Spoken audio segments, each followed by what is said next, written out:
Animals are and have always been offering their love and vibrational support to assist humankind. They can show us how to love and how to live in harmony and balance with Mother Earth. The whales and the dolphins have been singing their songs to help to awaken humanity, and they've been doing this for a very long time. Also, our dogs, our cat friends, horse friends, and all other beings are offering us unconditional love. They teach us about unconditional love. Now, light language can uplift us during these challenging days. It bypasses the mind and the ego. It nourishes our mind, our body, our emotions, and our soul.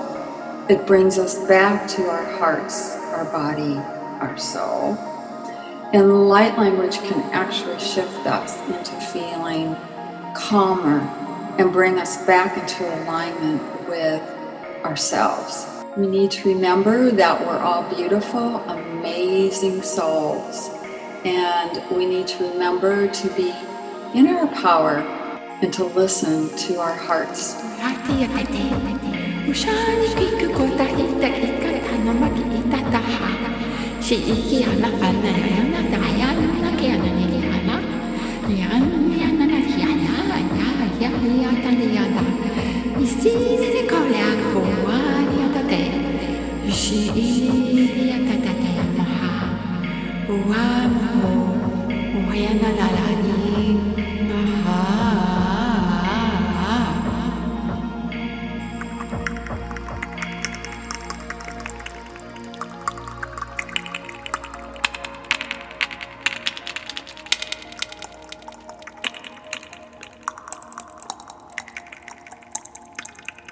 And this is a profound period of awakening for humankind. Ever wonder if there's intelligent life elsewhere in the universe? Well, I have. I've been wondering since I was a kid. My name is Reuben Langdon, and on March 29th, 2007, in the middle of the day, I saw a number of strange objects in the sky. Coincidentally, I was working on the film Avatar at the time, playing an alien. And ever since then, I've been on a quest to find out if aliens really do exist, and if so, are they here with us?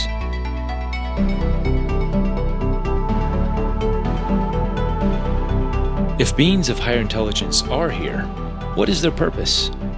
Why don't they make themselves more known? Why the secrecy? I've asked these questions to many experts, yet each seems to have a different theory. So I thought to myself, why not ask the aliens directly? So that's what I set out to do. Well, sort of.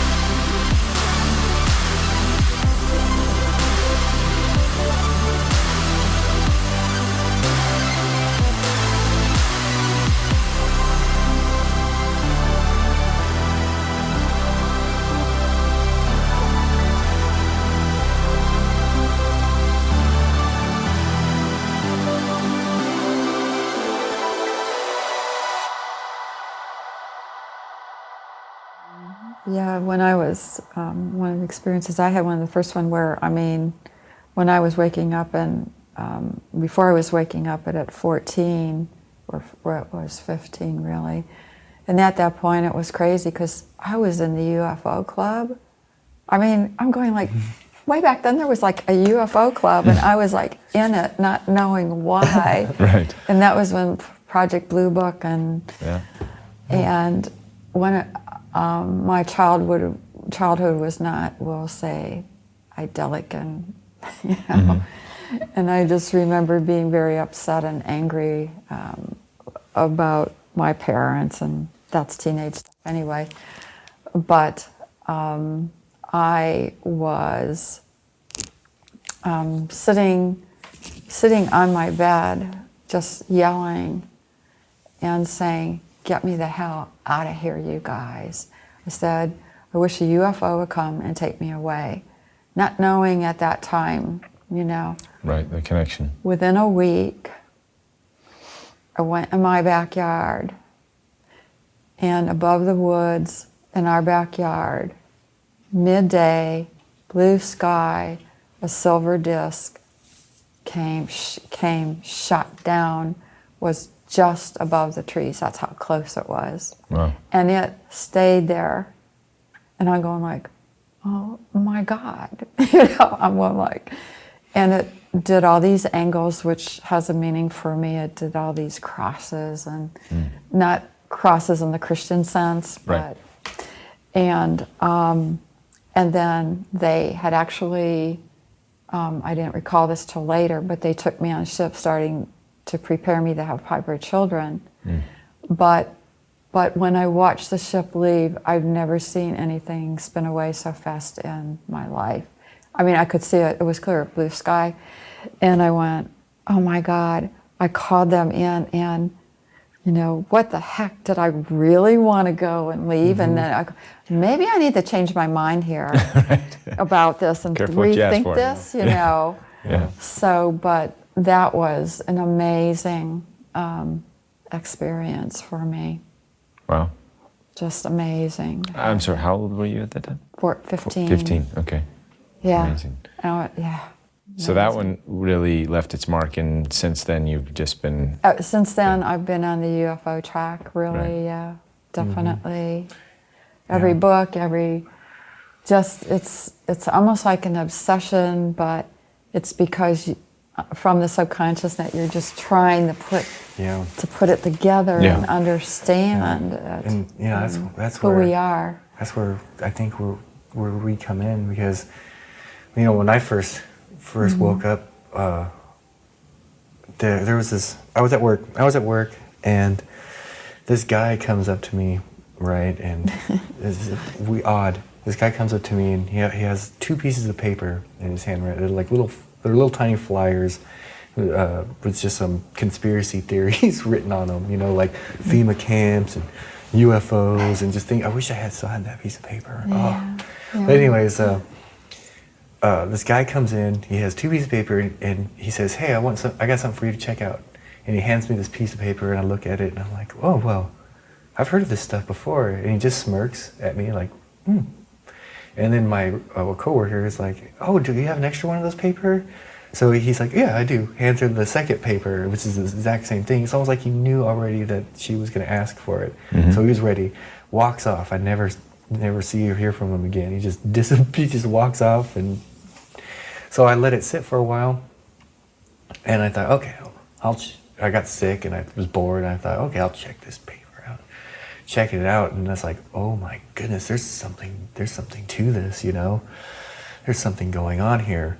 And I remember just getting scared because, you know, when you start reading up on this, you have it's the whole fear thing, you know. Oh, the world's going, Nibiru's coming, the world's going to end, and tidal waves, you know, and earthquakes and volcanoes, and all hell's going to break loose, right? And I'm like, oh, in 2012, because this happened in 2009, 2012 is going to be here, and I'm just like, oh my God. But you know, then the first craft comes in January. Was it? Let's see, 4th of July. Yeah, it was 4th of July, and I remember, you know, seeing this little tiny satellite in the sky, and I'm like going, okay, if there's something, you know, zigzag, and there's nothing. Well, later that night, my wife and I go outside. I was smoking cigarettes at the time. Let's go out. It's like 1 a.m. All the fireworks are done. Let's go out and smoke a cigarette, and you know, next thing we know, here's that satellite again, and next thing I know, it's like 50 yards away from us, and it was this golden disc, and you know, it'd play with us because when we wouldn't look at it, it'd turn on and it would move, and then we'd look, it'd turn off, And then we're like, did you see that? What was that? You know? And then we look away, and it's like, turns on, goes, and then turns, you know, look, turn off. And all of a sudden it just turns off and boom, goes to space, you know? And I was like, oh, shit, I just saw something. Finally, I saw something. Yeah. And at that moment, you know, your life is completely changed. I remember, like, I just got obsessed. At that moment, I was obsessed. Like, okay, now I need to find out what was that? Right. What on earth was that? And I just I'd done thousands of hours of research. And my wife was like, "You're just getting way too obsessed with this," you know. And I'm like, "Well, look what we saw." Yeah. And that's when, like, the experiences started. You know, my memory of experiences started happening. So I started saying, "I need to see a ship. I need to see a ship. I need to see something. I need confirmation that this is happening to me." Right. And then we have that 45-minute encounter, right? You know, I'll give you just a brief. My wife and I were sitting in the house. Her mom, we were living at her mom's house at the time. Her mom goes to the grocery store. It was December 20th, 2009. And it was about 7 o'clock in the evening, so it was just dark, you know, and our mom takes off. I go to make a phone call. The phones are dead. And go out. So yeah, let's go outside and smoke. Here's this smoking again, but I've quit since then. But I look up and here, because this blue light just pops up in the sky. It looks like a bar of light, right? And it's just neon blue. You know, I can't even really describe it because the color doesn't exist on this planet. And then another light turns on. So it's like this big bar and then a little bar, right? And it was a 45-minute interaction of this thing just zipping around, doing the most crazy things. Wow. And your wife saw it as well? Yeah, exactly. And like I was saying, you know, I was freaked out. You know, like, oh my God, what is this thing? And you know, it flies over us, and this blue plasma turns off. And you know what? Like these canister lights. You know the canister lights like these. It had like 3. Like a triangle, 3. Okay. So 1, 2, 3 of them. And it was a black triangle? Purple.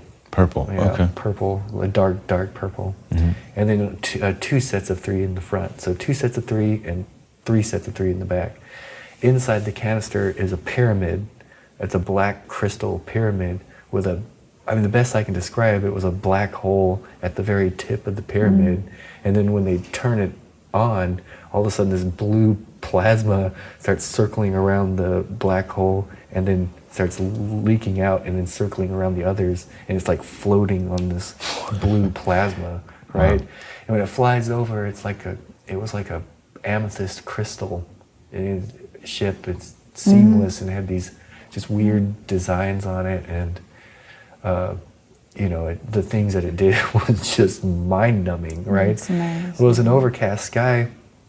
And at the end of the experience, it takes off and blows a mile-wide hole through the clouds. Right? So it was definitely of this density in that case because it had to have an effect on the cloud. It wasn't I tried just taking pictures of it, but every time I go to take a picture, the battery life went to dead. Well, finally we got a shot, and the flash goes off. I'll give you that picture. The flash goes off, and the ship's about a mile or so away, so you can only see the line. There were 2 beings across the street, and when the flash went off, the being turned into an orb and went back to the ship. This being turned into an orb and went back to the ship. And you say they were across the street and doing this motion. What does that mean? Okay, so here's the being, right? Like a humanoid standing there. Here's those 2 humanoids standing there, right? The flash goes off. This one turned into an orb, and this one starts turning into an orb. So I got the picture of the being dematerializing to go back to the ship. Oh, wow. And then a being that is dematerialized on the process going back to the craft. And then the craft turned around and started flashing us. When you say humanoid, were they the Mantis humanoid looking? What were they? Different being. I think they were more like just a benevolent humanoid being. There's so many. There's so many cultures. There's so many different races and cultures. I got a hold of MUFON because I was, who do you get a hold of? Right. So I went to MUFON. I was, you won't believe what I saw, and they sent their star-level investigator. He was a nuclear physicist from Livermore Labs. Wow. Yeah, and wow. got some interesting people. Yeah, you know, he went through and said, oh, we had a class level 4 encounter, and it's been investigated. Then Bigelow Aerospace started calling, and I'm like, who do I, you know, I need help. I need help. Wait, Bigelow Aerospace called you? Yeah, Bigelow Aerospace called me, and they were like... And because they read your MUFON report? Yeah, exactly. Well, MUFON, I guess the guy that I was with transferred my information to Bigelow Aerospace, and so they called me trying to get... Why did he transfer it? Did he say? I have no idea. I have no idea. But the Bigelow guy was real pushy, you know. He was like, I want this information. You know who I am? I was like, all right, I'm done. So I needed to find help. And that's when finally, you know, after a couple other experiences, I'll let Jacquelin go. Pieces of the puzzle. Sorry, I know a lot about Bigelow and aerospace and what's going on there, but now I do. Okay, it's just really nice for. Yeah, I got in touch with other contactees and other hybrids, and we formed a real tight community. So everyone that's in, most people in Barbara's book, we help each other, and that's another point to this. We want to just help other people that are experiencing to get over their fear and just to connect, and so that way we have someone to talk to and to let you know you're not alone. Our connections, we are family. I mean, we are family, and I wouldn't do very well if I didn't have these connections. Sure. It's just different. It's not trying to look special or anything like that. It's not about any of that, because we're not. But it's just coming from. I feel so ET. It's so hard to be here some days, but we're here, and it's really fun to share what it's what we're here to do, and I love doing that. But we're so blessed to have each other. And when Barbara and Miguel asked us to come together to do this, we've all gotten a lot closer and have come to meet some other hybrids connected with the book.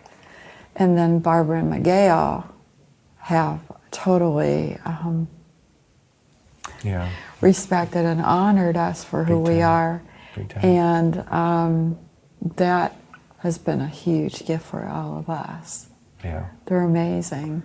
I'd love to know a little bit more on how the idea for the book came together, and then the idea for the book, who contacted you and how did that work? Miguel Mendonça from England had been contacting Barbara, so Barbara invited a number of us to be involved, to be interviewed for the book. We spent many hours together on Skype being interviewed, and so all of how did you know? I guess Barbara sort of put you guys together. How did you know about Barbara's work, or had you done regression sessions with her? I had met Barbara, actually. I had known Barbara off and on here, meeting her at the conference, but we weren't close. Okay. And then she and I met at a separate meeting where Rob and I had met too last April, and Barbara and I just connected and kind of went off and just had our own little meeting for a little while. And then she invited me. She said, Jacquelin, I'd love to have you to be a part of this. And I said, I would love and be so honored to be. So we were all contacted. And it's been an incredible journey, and we've all become very close, very close. This is a door that's been needed to be open for a while, and the gift is that it's open now, and that Barbara could be here and open that door, and that we could all be a part of it together. It means more than I can even say. Yeah. Perfect. Have you come across, a lot of times in this world, we see a lot of the positive, and we mentioned the shift in perspective and whatnot. But is there sort of a negative force or negative entities out there that you've encountered and come in contact with? Yes, there's the full spectrum of beings, of what humans label positive and negative. When I talk to the star beings, they present it in this way. They say, this just is. Mm-hmm. We do not have the perspective of negative or positive. It's just the spectrum. So, but for us here, in terms of what we would label as, I kind of prefer to use the darker energy. That's just a part of it. Yes, I've had actually many encounters with those kinds of energies. Yes, there are star beings or ETs who have the darker energy, and I have had some encounters with them, and it took me a while to understand and to learn how to work with that, and once I understood it, it became easy. For me, it's all about sending them love and light, and when I send them love and light and I say to them, I choose to stand in the light and serve the divine love and light, they're not interested in me. Right. At that point. I'll say, you need to go find someone else if you need to do that, but I am not going to choose to work with you. I have worked with a number of people where I will help clear them as a certified hypnotherapist, and I do healing work as well, to help the person come to a place of coming out of the fear, to help the person become empowered within themselves, so that they can learn how to send the love and the light and to stand in their power and not be afraid, because it's the fear that attracts them. Right. So there are those beings, ET beings, who are of that nature, and many other darker energies as well that we would not label ET, who are just of the darker forces doing what they're to do. If we shine the love and light, they're not interested in that, they're not resonating with that, so they will go elsewhere. And I do like to, when I'm working with other people or I see them in the area or trying to intrude upon my space, I do call in Archangel Michael and my other star families who are very high love and light, to escort them to connect with the original light, if that's appropriate, to take them where they need to go. And I always say, I release all of you with love and light. I honor and respect your role, and I release you with love and light. I don't go in. And you say, if that's appropriate, meaning maybe in some cases that's the experience that they need to experience? Correct. Is that and fear? I leave that up to Archangel Michael and the other angels who are working with escorting them into another space or dimension. That's not up to me to decide. That's about their soul and those angels. And once you learn that, it's really pretty easy then to shield. I call it shielding yourself with love. Right. And my Quabar, my star being family, that's what he always said. They always say, because it's a group consciousness, they always say, you're to all the star seeds, your shield is love and light. And so you're not necessarily putting up a wall or a shield per se, you're just vibrating at this love frequency, which creates an automatic sort of cloaking device. It does put out love and light, and for me it does create a kind of shield. And I do put love and light around me as a shield. If you, I mean, everything, that's just for me that I like to love and light is allowed to come in and out. Right. But anything else is filtered because I doing this work every day of my life pretty much with people, and it just gets filtered out. Well, I guess when you say love and light shield, I guess the idea of putting up a wall or a barrier actually attracts. But then if you're putting up a wall of love and light, then it's not the frequency. Usually when we put up the walls, it's a hate or a distaste, a not liking. It's out of fear. It's out of fear, and then that wall is created of fear.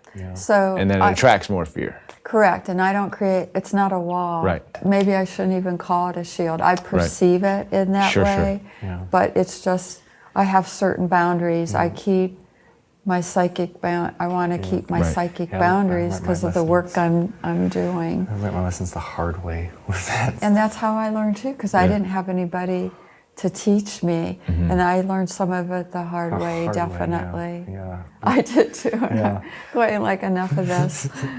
Well, for me, on the negative spectrum of things, I mean, when I first started waking up, I went what I like to call full-blown light warrior mode. Like I felt like I had to physically combat these negative entities, and I tell you, in these physical forms, having a fist fight with a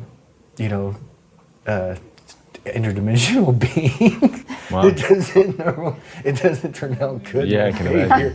Paper. And I was just always I need to just fight, I need to fight because these things are, and I noticed that the more and more I fought, the more and more I had to fight. Right. And the more and more I just kept getting beat. And I think that's part where the sickness, came in too. Okay, the physical sickness. The physical sickness, because I was just warrior mode, like I gotta be the most powerful light warrior I can. I need to save the world. Which is the contradiction in that title. Yeah. It's I'm the light warrior. I love that. And then when I finally discovered that, when I finally said, you know what, I'm not gonna fight you anymore. I don't want to fight anymore. I'm tired of fighting. I gotta leave what's back there in the past. Just the past. It's just I had to learn to let go. I had to learn to forgive myself, and I noticed in just when I stopped fighting, and I went more into my heart, and I became more accepting of everything, and the negativities that came around. I'm just like, I don't even want to deal with you. They stopped coming around because I stopped giving them what they wanted. I stopped feeding into them. Because that's what it is. Well, we feed into them, and in a way, it becomes a symbiotic relationship, too, where they're giving me what I want because I want to fight them, so they'll be more than happy to come and fight me. Yeah. So I'm giving them what they want; they're giving me what I want. Right. Yeah. And I see that that's kind of like, in a way, how the negativity on this planet works. Is we ended up as a human species. We developed this symbiotic relationship with these negative beings. Right. And in all reality, I feel that we brought them here by warring with each other over countless of eons, and so they're gladly come in and say, okay, well, you guys like war?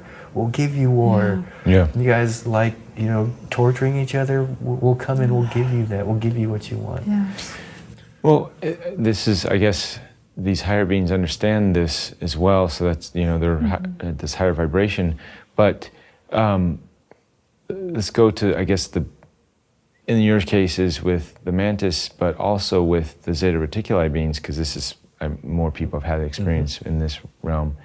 They, even though they may be benevolent in their intentions across the large scale spectrum of things, the fear that's created from the abduction scenarios or temporary detention scenarios, doesn't that draw in negative entities? Because the people who have these experiences, and then they're sort of like you said in the beginning, I'm a light warrior, you've had these experiences, and now you're going to go and fight them, and is that creating a negative Sure. Yeah. reality here on Earth, and aren't they Yeah. aware of that? And in it, you know, all of that energy is in the collective human consciousness. So that's what we're trying to help shift now. Right. Is to shift that energy in the collective, that it can be different. And fear, again, wherever there is fear, it opens one to attracting Right. these other energies right. that, and so it is unfortunate, and then and people do often see that the Greys and all ETs are demons, and Right. And I talked to a gentleman yesterday here for a while about that. He was so scared, and I said, no, you know, it's it's about the perspective. It really is. So what do these ETs, these higher ETs that are doing the temporary detainments to upgrade our DNA, to move us into these higher realms, how do they, I don't want to use the word combat, or how do they deal with the scenarios when certain individuals do go into these states of fear and demonizing them and all these other things? Do they just like, okay, that's that person's soul contract, that's what they need to deal with? Yeah. But because that's sort of very contradictory to what their mission is. Well, Or is But it? it's a whole soul thing. You know, we're living many lives at once Right. simultaneously. So what might be going on in another aspect of the soul might be affecting the human part that's here on Earth in the moment. Maybe they're wanting to learn something that's crossing over from another aspect from the soul. It's so complex, but but I hear what you're asking, and the higher, we call them, you know, the higher beings of light in that, because they come from a place of love, divine love, unconditional love. They just allow the scenario to play out in whatever way. Now, if someone calls on the higher beings to come in and help, then they can come in and help. But it's the interferencing is, you know. Yeah, well, in my case, in my experience, you know, when I, you know, had this entity, you know, just grab me by my throat, and, you know, it's like they have the ability, you know, the Mantis beings have the ability to This is not the getting the toothpick out of you. No. It's a different. Totally That's when you grabbed that being. Yeah, that's when I grabbed that being. But this is a whole when you know, my warrior time, you know, and I got into kind of like a skirmish with an entity, and you know, it picked me up and slammed me down, and you hear this. Wow. Scary as shit, but it's you know, looking back, you know, the Mantis being has the ability to go, hey, leave him alone. Yeah, like the Jedi, you know, just done. Yeah, exactly. But they're it's more like for them, they're like, well, you brought that entity to you, so you know, now how are you going to deal with it? Right. You know, and it's not until you say, okay, please help, you know. Right.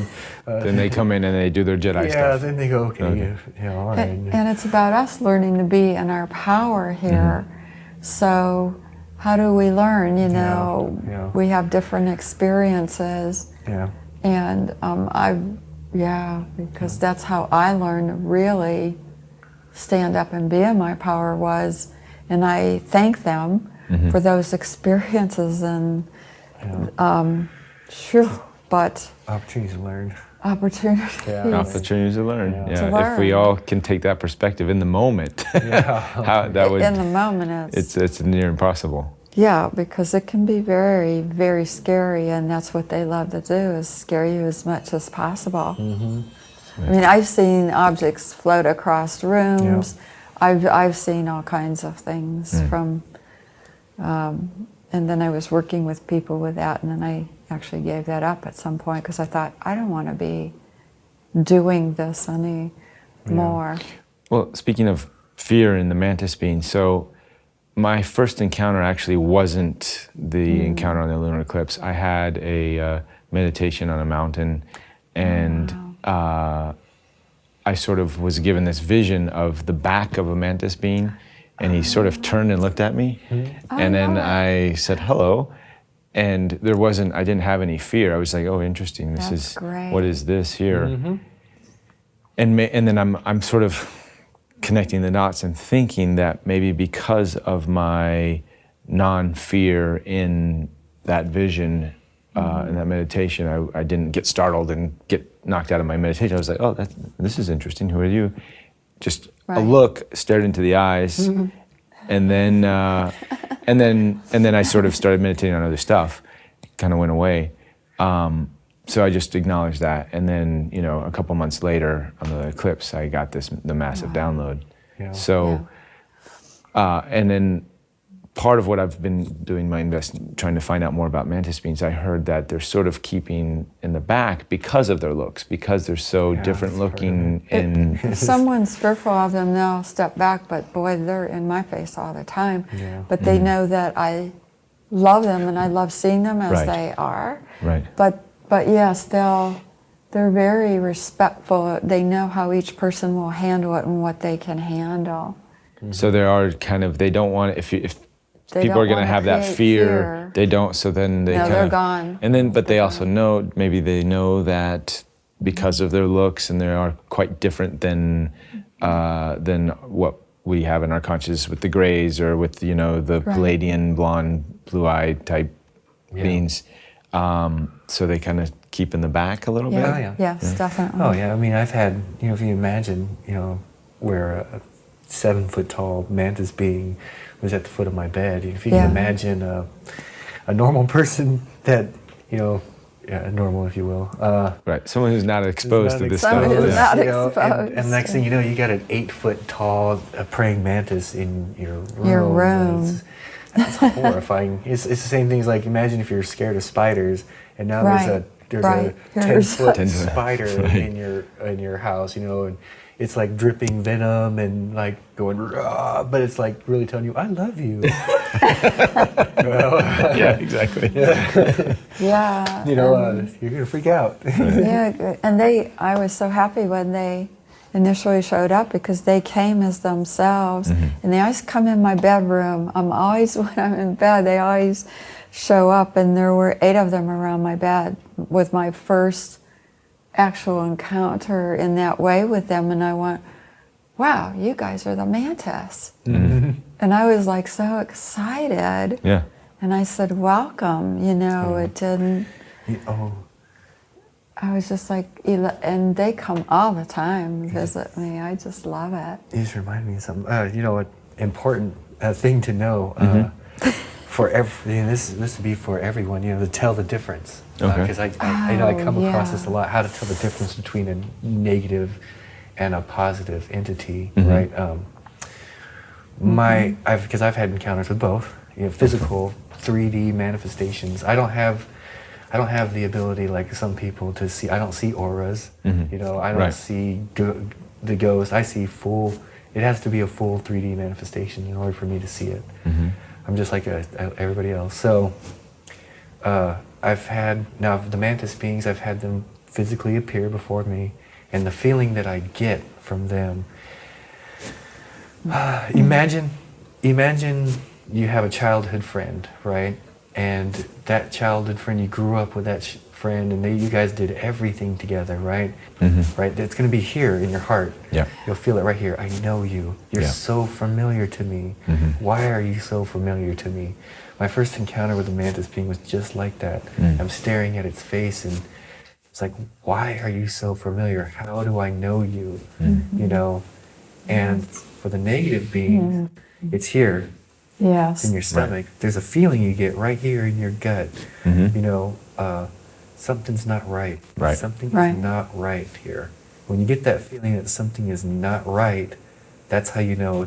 And you don't have to be like, you don't have to go, I'm going to fight you guys right now. You don't have to fight them. Out comes the switchblades. Yeah, exactly. So if you just leave them alone, you say, hey, a lot of the time, you just leave me alone. I don't want to deal with you. They'll leave you alone. I'm sure you get caught up in the wrong place, wrong time a lot, but for the most part you get that feeling in your gut. You just say, just get out of my face. Yeah, to really trust that and to really bless them and release them with love, because they don't want that. I mean, they're not resonating, so they're going to leave much more quickly than if someone yells and screams and says, get out of here. Then that's sort of what they feed off of. That starts to create another warning that I have, there is a false light. There are what I call the beings that hide. I hear that a lot. Oh yeah. I call them the dark ones that hide in the light. That's kind of like the name I gave them, because they do have this. Hello, how are you? Please come with me. I got something to show you. Here's the Ascension chamber you're going to go into, and this chamber is where you're going to download all of your information, and you'll become a beautiful being. And then here's our cloning chambers. Here's where we clone beings and clone things, and this is so nice. And here's the controllers. This is where a lot of your channeled messages come from. But the whole time you'll feel this uneasy feeling in the stomach. Doesn't feel right. Yeah, and what I like to do is I will always, this is just my way, I will say, do you serve the divine light and love? Yeah. And right away, if they don't, I can see the light dropping away, and then they know they've been discovered and they're going to take off, usually. And because I work with a lot of this, we just, in terms of all kinds of spirit, because I've worked with this my whole life in the spirit realm with people who call me about different spirits in homes, or I had a woman who I worked with in Australia recently who said 3 little kittens showed up at the foot of my bed. She said, I wasn't sure because it was kind of a dim light. Well, for me, that was a red flag to hear dim light. And she said, but now they're not leaving. And I said, oh, interesting. So as we worked through some of that, these were beings that camouflaged themselves as cute little kitties. Right. And they were not cute little kitties. Right. And because they can appear however the person, she loved kitties. Right. So I said, we need to release them and move them out, which we did, and they were not kitties, So there's lots of interesting ways that they can camouflage in that. And what was the term that you said? The question you asked, do you serve the divine light? I asked them if they serve divine love and light. And I sort of, as you're saying that, I sort of felt that it was more than just the words. I'm putting You're putting that out, feeling, yeah. right? So even as I'm saying it right now, I'm putting it out. Right. So maybe that's for people watching, that you can't just say the words. You really have to feel into I what say it from my heart, from my soul, and yes, you can't just say divine light, divine light, divine light. Right. Yeah. No, it's like holding on to the cross and Jesus, Jesus, or whatever that you're freaked and going divine light, divine light, divine light. Exactly. It's not going to work very well. It's centering and coming to the still point within the self, that quiet place of heart within, and then asking that's the first thing to do. Right. And then to feel the love and to really share that. Yeah, you know what I've used, well, now in my ignorant time, I was learning. I thought, well, you know what, I got to study all the different religions, and no disrespect to any religions, and all people of all religions need to forgive my ignorance of their religion. But I decided, I want to check out the whole Christianity thing, and I did that at first. I had this the negative entity, pushing me down, holding me down, and I did that whole in the name of Christ, I command you to leave me. I command you to leave me. Right. Okay. And nothing, it still kept and I'm struggling, and in the name of Christ, I command you to leave me. And it wasn't until I was able to break free, and I had one of those touch lights, all I had to do was turn the light on, and it was gone. That's all I had to do, was turn the light on. Wow. And if you think about this analogy here, if you go into a dark room, right, all you have to do is turn the light on, and all the darkness goes. Yeah. You still have your shadows, right, but all the darkness goes away. And the brighter the light, the least amount of shadows you have. And I tell people to physically turn light on. Right. Yeah, physically in a light white candle sometimes to just add, to do incense or something that could really help shift the energy of a household or something. Wow. So it sounds like even though you've had all these, both of you guys have had these extraterrestrial, so to say, otherworldly experiences, you still are very in tune to angels and moving energy in the room. And you said you don't see auras, but you still have this sort of feeling of different energies. Oh yeah. There's so many different wonderful beings, species in creation that it's just amazing. I've had lots of encounters with nature spirits and being in my home and around my home and talking to me. And with the experiences with ETs have opened, do you think that's opened you up to these other energies of things, or is just that's it's just always naturally? been that way for me for some reason with the animal communication that it's just part of it, and it's just unfolded through my whole life. It's not one or the other, it's sort of a package. It's for me, it's been a total package deal. Awesome. I said, and what was my soul thinking coming in here? Had a lot more in mind, not remembering what it might be like here. Right, we probably didn't realize it was going to be so tough, or so tough. Correct, and absolutely. So different. It's like, a piece of cake, not remembering that fractal thing. I got that. What it's like to be in density. Yeah. Imagine a master of the universe, right?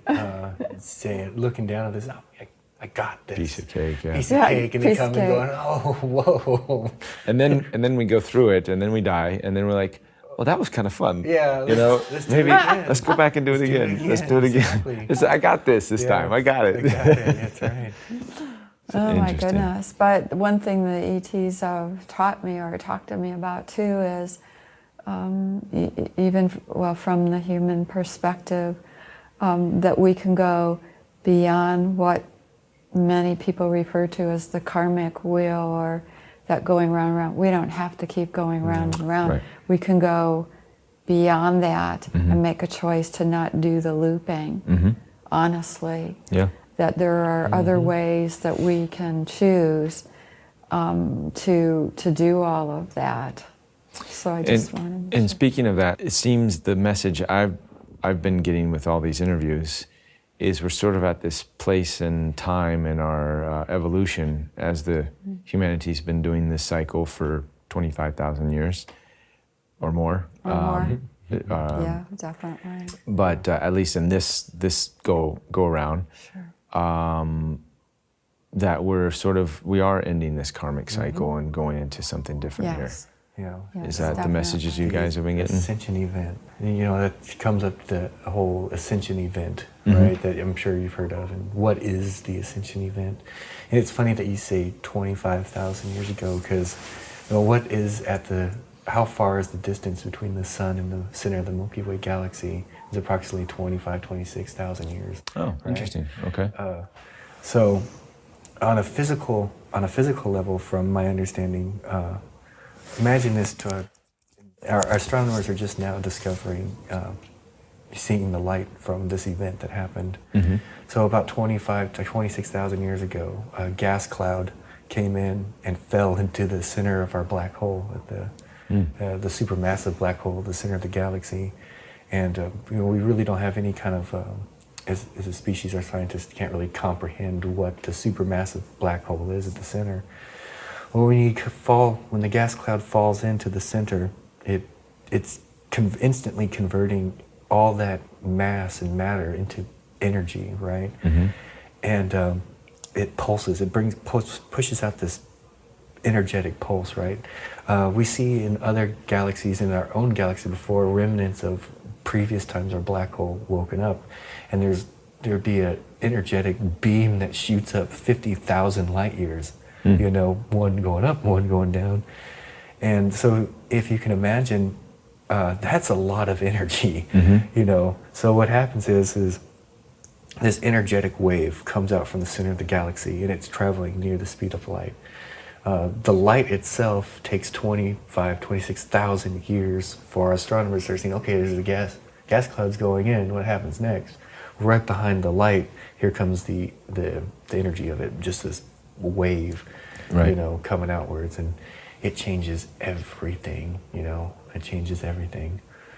Now, that's from what I understand, that's part of one of the reasons why the ET started coming back, you know, because it's like, okay, the negativity is getting out of hand here on Earth, you know, and here comes this wave, you know. What happens when this, it's a frequency, what happens when this frequency gets to Earth, and Earth is going, you know, and here comes this, you know, what's going to happen? Oh, okay.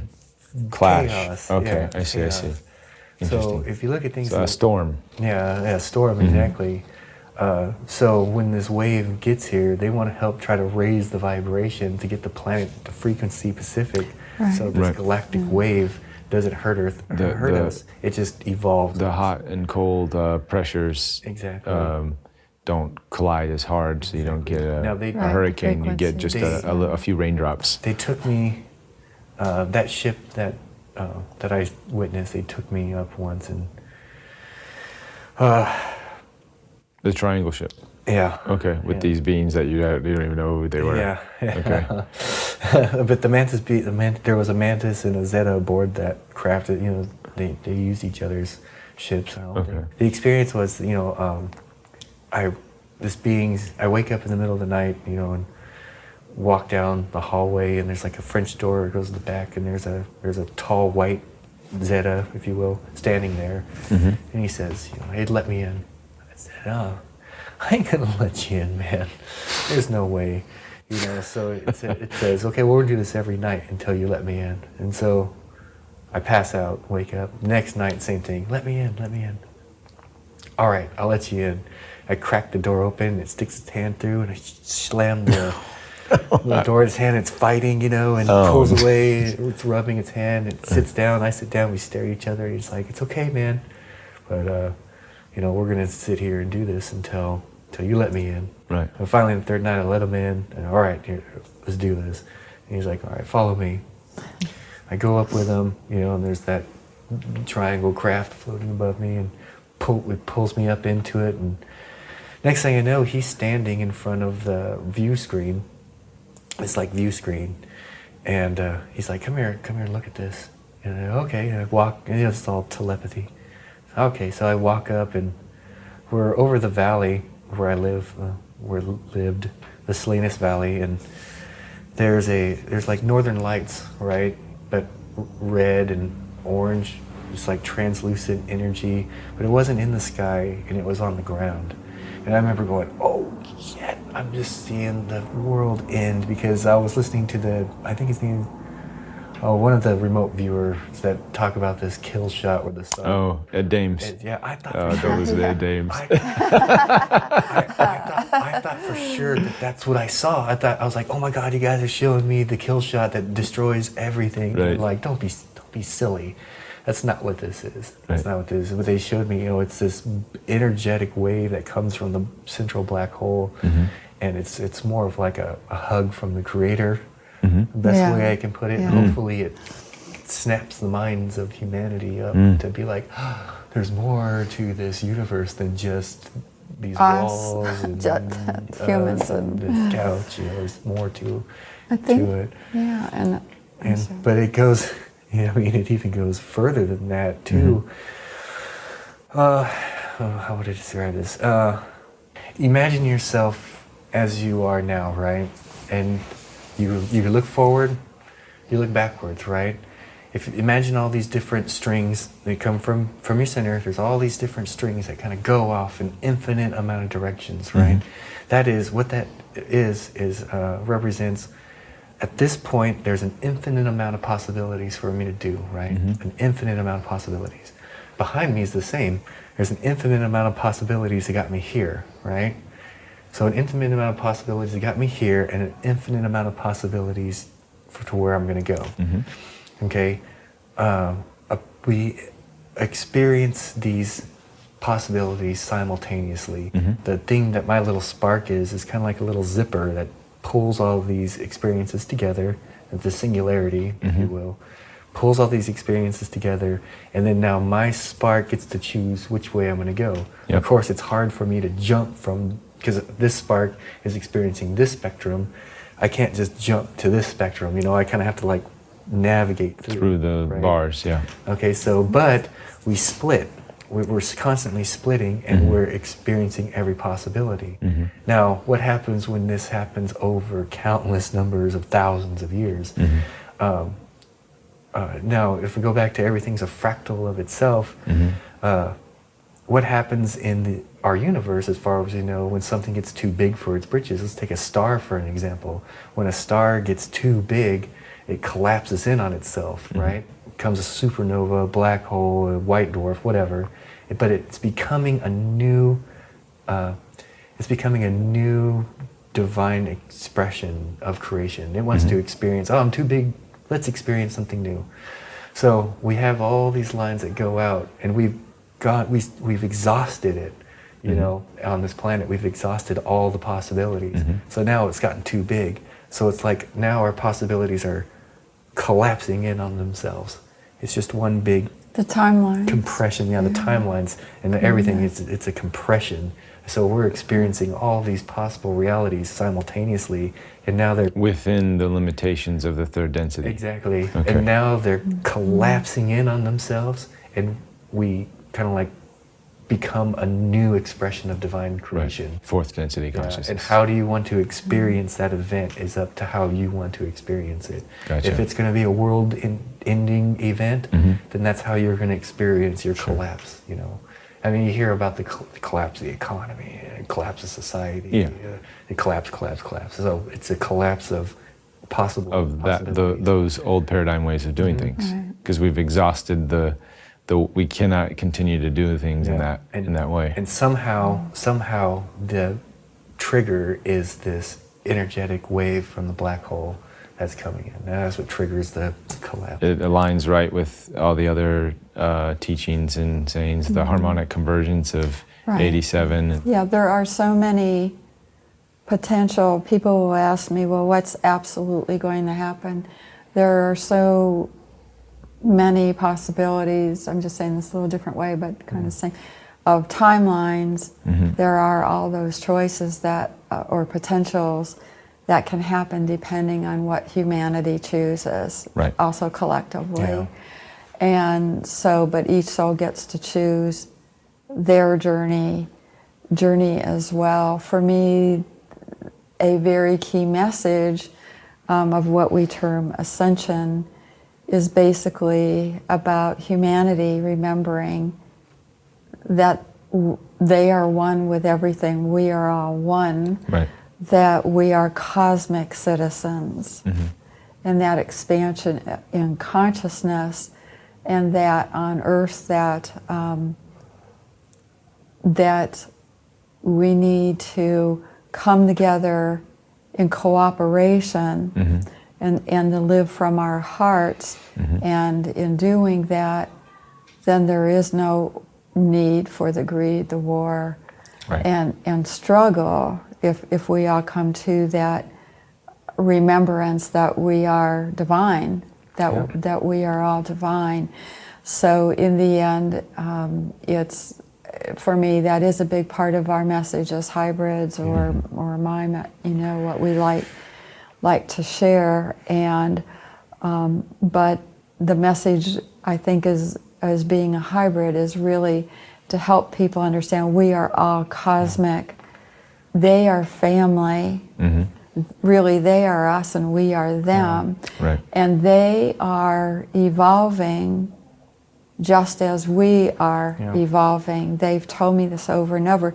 You think you're the only ones going through the process? They go, we're going through this process as well. It's all of creation moving through this incredible process that is just inspiring. And in the end, it does come out to a new creation, and I like to talk about the new human. That's why I call it kind of the new human awakening and coming into being a new creation in that way.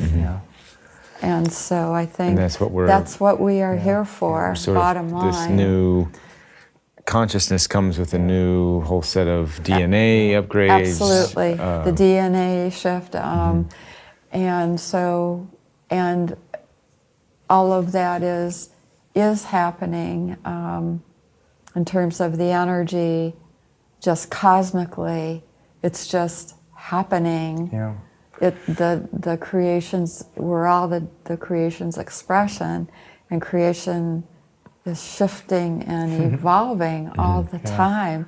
And so we're in an opportunity, this is a period of time on Earth that we have the opportunity to really embrace and remember who we really are.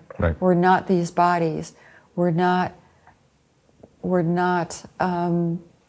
Joe, accountant, or whoever. That is not our main identity, or the car, all of that. That's the whole illusion that we're evolving out of. I'll give you this real quick.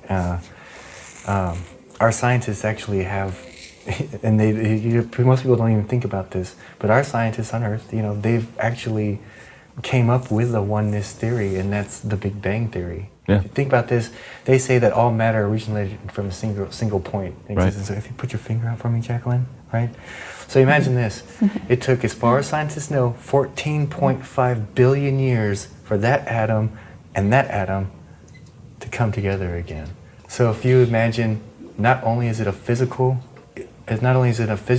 part that we all came from the central point in the universe to reconnect again, imagine that singularity is also consciousness, and our consciousness split, and now it took 14.5 billion years for me to meet you in these forms. The same as this atom here was in a star, and it's going back the other direction, but it's sort of happening at the same time. So it's expanding and contracting at the same time. It's pretty separating and coming together for all of eternity, just trying to figure out what we are, because it's a being that just came into consciousness, saying, "What am I?" And it's beautiful. Well, thank you so much. This has been a very enlightening interview, and thanks for sharing, and thank the Mantis beings for providing an opportunity to talk about them a little bit and get this out. We love it. Yep.